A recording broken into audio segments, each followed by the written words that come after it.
Hello dear students, आप सभी का एक बार स्वागत है फिर से हमारे इस यूट्यूब चैनल पे। बच्चों, इस सेशन में मैं फिर से जा रहा हूँ एक कंट्रोवर्शियल क्वेश्चंस डिस्कस करने के लिए। एक नहीं, दो क्वेश्चंस करूँगा, जिसमें एक इंसुलिन वाला क्वेश्चंस है और एक दूसरा एनवायरमेंटल इशू का जो इलेक्ट्रोस्टैटिक प्रिसिपिटेटर है उसका, जिसमें दो अलग अलग इंस्टीट्यूशन ने अलग अलग आंसर दिया है। ठीक है, तो बहुत सारे बच्चों ने कमेंट किया था कि सर ये क्वेश्चन डिस्कस कर दीजिए, तो मैं कर रहा हूँ। ठीक है, तो चलो पहले देखते हैं हम लोग पहले। ठीक है, तो ये सेशन बच्चों, ये जो हम लोगों का कंट्रोवर्शियल क्वेश्चन सेशन जो चल रहा है ना, उसका ये सेकंड पार्ट है। ठीक है, इसके पहले भी मैंने 3 क्वेश्चन और डिस्कस किया है। तो पहला क्वेश्चन है बच्चों ये आपका इंसुलिन वाला जो हम लोग देख रहे हैं, इंसुलिन वाला क्वेश्चन। ठीक है, क्वेश्चन नंबर 188 है क्यू सेक्शन का। ठीक है, एनीवे इस बच्चों इस क्वेश्चन में जो पॉइंट आउट करने वाला चीज़ है वो ये है कि which statement is are correct about the genetically engineer insulins. ठीक है, मतलब क्या बोलना चाह रहा है ये बोलना चाह रहा है कि कौन सा स्टेटमेंट करेक्ट है जेनेटिकली इंजीनियर इंसुलिन के लिए स्पेशली। और यहाँ बहुत सारे स्टेटमेंट दे रखे हैं। ओके, बहुत सारे स्टेटमेंट जैसे है pro hormones insulin contain extra stage of the C peptides. तो हम अगर जेनेटिकली इंजीनियरिंग करें या ना करें तब भी तो ये प्रो हॉर्मोन्स तो बनता ही है। उसके बाद बी में बोला है बच्चों A peptide and B peptide जो है chain are insulin were prepared separately in E coli extract in combined with the certain disulphide bond. बच्चों ये जो स्टेटमेंट है ना, ये वाला स्पेशली ये वाला जो स्टेटमेंट हम लोग डिस्कस कर रहे हैं, ठीक है, ये स्टेटमेंट ये आपका सीधा दिया हुआ है एनसीईआरटी में और ये बायोटेक के थ्रू ही पॉसिबल है।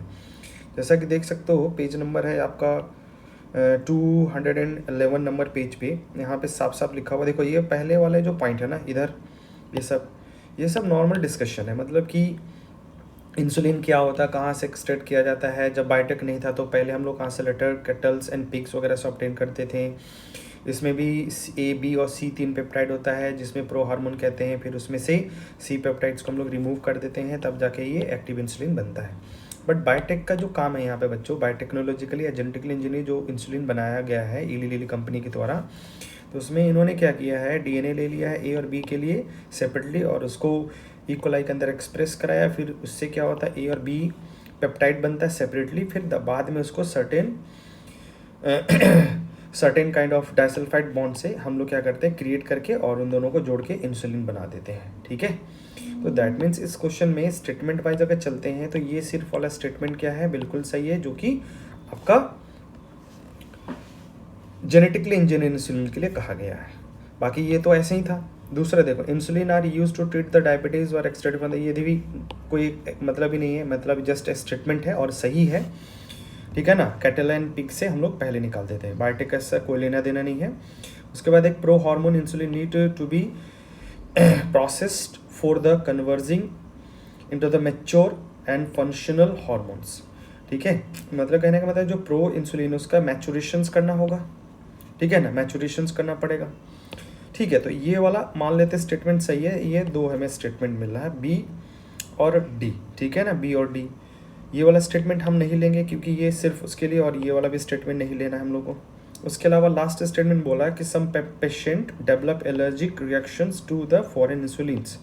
तो स्लेटरिंग जो स्लेटर कैटल या पिग्स है उससे जब हम लोग लेते तो उससे एलर्जिक रिएक्शन हो सकता था। मतलब पहले ये जस्ट स्टेटमेंट है अबाउट द बायोटेक से पहले जो इंसुलिन यूज़ करते थे उसका। तो ये स्टेटमेंट भी सही है, लेकिन हम लोग इसको कंसिडर नहीं करेंगे। तो मतलब हम लोग जो यहाँ पे है जेनेटिकली इंजीनियर इंसुलिन्स के बारे में, तो ये 2 पॉइंट कंसिडर किया जा सकता है। ठीक है, बट ऑप्शन में कहीं पे भी बी और डी ऑप्शन नहीं दिया हुआ बच्चों। जैसे यहाँ पे बी और डी है तो साथ में ए भी आ रहा है, जो कि ए को हमें नहीं लेना, तो ये ऑप्शन नहीं ले रहे हैं। उसके बाद बी और डी कहीं पे नहीं दिख रहा हमें, तो इस केसेस में हमें क्लियरली हमें क्या ले लेना चाहिए, हमें ये वाला आंसर ले लेना चाहिए, सेकेंड वन ले लेना चाहिए। ठीक है, तो आंसर हो जाएगा ओनली बी। सारे इंस्टीट्यूट ने इसी को आंसर दिया है, तो ये ज़्यादा मतलब आंसर के रिगार्डिंग कॉन्ट्रोवर्शियल नहीं है, लेकिन ये एक्सप्लेनेशन थोड़ा समझ में नहीं आ रहा था। ठीक है, उसी तरह से लास्ट एक क्वेश्चन है, 200 नंबर क्वेश्चन है। ठीक है ना, उसी सेक्शन का। तो ये जो क्वेश्चन है बच्चों, ये है इन्वायरमेंटल इशू से।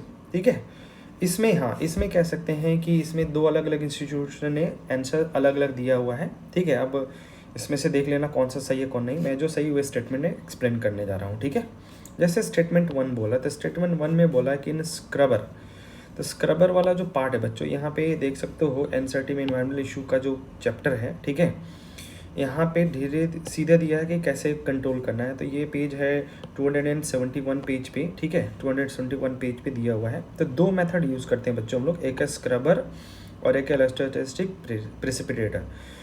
तो इन दोनों के थ्रू जो एयर में इम्प्योरिटीज़ है, पॉल्यूशन जो है, उसको हम लोग हटाते हैं, ठीक है। अब आते हैं स्टेटमेंट में, आ जाते हैं स्टेटमेंट में। पहला स्टेटमेंट वाला, in scrubber the exhaust from the thermal power plant is pass through the electric wire to charge the dust particles. Scrubbing में हम इलेक्ट्रिक वायर नहीं यूज़ करते हैं, ये किसका काम है, इलेक्ट्रोस्टैटिक प्रेसिपिटेटर का काम है। तो ये वाला तो यहीं पे गलत हो गया, ठीक है, इलेक्ट्रोस्टैटिक प्रेसिपिटेटर का काम है यहाँ पे, ठीक है। तो ये स्टेटमेंट हम लोग को यहाँ पे कंसिडर नहीं करना, दैट मीन्स ये रॉन्ग हो गया, ठीक है। आगे बढ़ते हैं। तो आगे जैसे बढ़ेंगे हम लोग बच्चों, तो इसमें आ जाता है आपका ये पार्टिकुलेट्स मैटर साइज कितना है, 2.5 माइक्रोमीटर जो है, कैन नॉट लिखा है, can not remove by the scrubber but can remove by the electrostatic precipitator. तो इसके लिए हम लोग बच्चों एनसीईआरटी पे ही चलते हैं। एनसीईआरटी में पेज है यही 271।